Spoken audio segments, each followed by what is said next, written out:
নমস্কার বন্ধুরা, আপনাদের সবাইকে অনেক অনেক ভালোবাসা অ্যান্ড ওয়েলকাম জানিয়ে শুরু করছি আজকের রেসিপি। আজকে আমি বানাবো ঝিঙে আলু দিয়ে কাতলা মাছের ঝোল। এই প্রচণ্ড গরমের দুপুরে মাছের পাতলা ঝোল দিয়ে গরম ভাত খেতে আমরা সকলেই পছন্দ করি, তাই না? চলুন তাহলে বানিয়ে ফেলি চটপট মাছের ঝোল। মাছের ঝোল বানানোর জন্য প্রথমে নিয়েছি কয়েক পিস কাতলা মাছ। এবারে এর মধ্যে দিয়েছি হলুদ গুঁড়ো, লবণ, দিয়েছি লাল লঙ্কার গুঁড়ো আর একটু সামান্য পরিমাণে সর্ষের তেল দিয়ে ভালো করে মাছের গায়ে মাখিয়ে নেব। আমি এখানে কাতলা মাছ নিয়েছি, আপনারা চাইলে রুই মাছ দিয়েও রান্নাটি করতে পারেন। এখানে 3টে মিডিয়াম সাইজের আলু আর 3টে ঝিঙে কেটে নিয়েছি, একটা টমেটো আর কিছুটা ধনেপাতা কুচি। কড়াই গরম করে দিয়ে দিলাম এর মধ্যে সামান্য পরিমাণে একটু সর্ষের তেল। দিয়ে দিলাম এর মধ্যে হাফ চা চামচ গোটা জিরে। জিরেটাকে ভেজে তুলে রাখবো। এটা দিয়ে কি করব সেটা আপনাদেরকে একটু পরে জানিয়ে দিচ্ছি। জিরেটাকে ভেজে তুলে রাখার পর দিয়ে দিলাম কড়াইতে আরও কিছুটা সর্ষের তেল। পুরো রান্নাটাই আমি সর্ষের তেল দিয়ে করে নেব। এবারে মাছগুলোকে একে একে তেলের মধ্যে ছেড়ে দেব। মাছের এপিঠটা গোল্ডেন ব্রাউন কালার আসা পর্যন্ত অপেক্ষা করব। মাছের এপাশটা আমার ভাজা হয়ে গেছে, এবারে ওপাশটাও একইভাবে ভেজে নেব।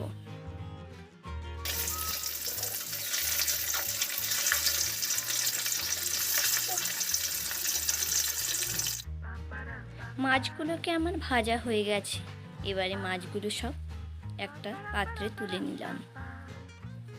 এইবারে তেলের মধ্যে ফোড়নে দিয়ে দিলাম 1 চা চামচ রাঁধুনি। কেটে রাখা আলুগুলোকে এবারে তেলের মধ্যে দিয়ে দিলাম। আলুগুলোকে কিছুক্ষণ ভেজে নেওয়ার পরে এর মধ্যে দিয়ে দেব কেটে রাখা ঝিঙেগুলোকে। আলু আর ঝিঙেটাকে 2 মিনিট মতো একসাথে ভেজে নেব।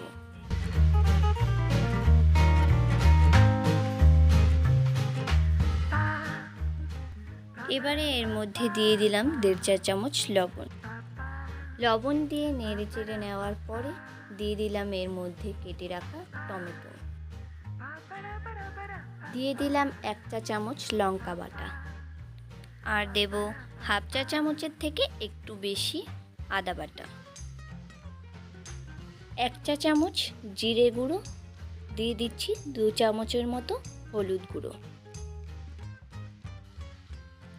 সুন্দর কালারের জন্য দিয়েছি কাশ্মীরি লঙ্কার গুঁড়ো 1 চা চামচ। এবারে সামান্য পরিমাণে একটু জল দিয়ে মশলাগুলোকে মিশিয়ে নিয়ে কষে নেব।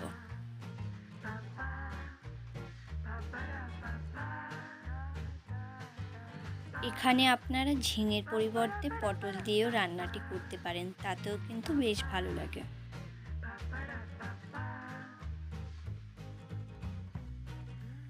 দিয়ে দিলাম 2 চা চামচ লবণ। লবণটা আপনারা আপনাদের স্বাদ মতন দিয়ে নেবেন। এরপর ঢাকনা চাপা দিয়ে ঝোলটা ফুটে ওঠা পর্যন্ত অপেক্ষা করব। ঝোলটা ফুটে উঠেছে, এবারে আমি এখানে দেখে নেব আলুগুলো ঠিকঠাক মতন সিদ্ধ হয়েছে কিনা।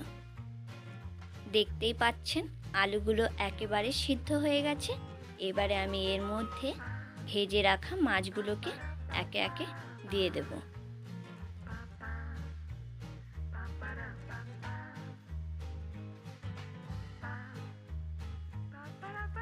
এবারে মাছগুলোকে একটা খুন্তির সাহায্যে ঝোলের মধ্যে ডুবিয়ে দিচ্ছি। প্রথমে আমি যে জিরেগুলোকে ভেজে তুলে রেখেছিলাম সেই জিরেটাকে আমি একটা শিলে বেটে নিয়েছি। এবারে সেই জিরে বাটাটাকে ঝোলের মধ্যে দিয়ে দেব। এই ভাজা জিরে বাটাটাই কিন্তু মাছের ঝোলের টেস্টের আলাদা মাত্রা এনে দেয়। আপনারা এভাবে মাছের ঝোল অবশ্যই বাড়িতে একবার বানাবেন, দেখবেন ভীষণ ভালো লাগে খেতে। মাছের ঝোলটা কিন্তু প্রায় রেডি। এবারে এর মধ্যে দিয়ে দিলাম কুচিয়ে রাখা ধনেপাতা। ব্যাস, আমার মাছের ঝোল একদম রেডি হয়ে গেল গরম গরম ভাতের সাথে সার্ভ করার জন্য। তাহলে আপনারা আর দেরি না করে চট করে বানিয়ে ফেলুন সুস্বাদু মাছের ঝোলের রেসিপিটা। এতক্ষণ যদি আপনারা আমার ভিডিওটি দেখে থাকেন তাহলে নিশ্চয়ই আপনাদের ভিডিওটি ভালো লেগেছে। আর যদি ভিডিওটি আপনাদের একটুও ভালো লেগে থাকে তাহলে প্লিজ একটা like, share, comment and subscribe করে আমার চ্যানেলটির পাশে থাকবেন। ভিডিও রিলেটেড যদি আপনাদের কোনো রকমের কোনো প্রশ্ন থেকে থাকে তাহলে প্লিজ সেটা আমাকে কমেন্টের মাধ্যমে জানিয়ে দেবেন। আজকের ভিডিওটি তাহলে এই পর্যন্তই। দেখা হচ্ছে নেক্সট কোনো সুস্বাদু রেসিপি নিয়ে। ততক্ষণে আপনারা সবাই ভালো থাকবেন, সুস্থ থাকবেন।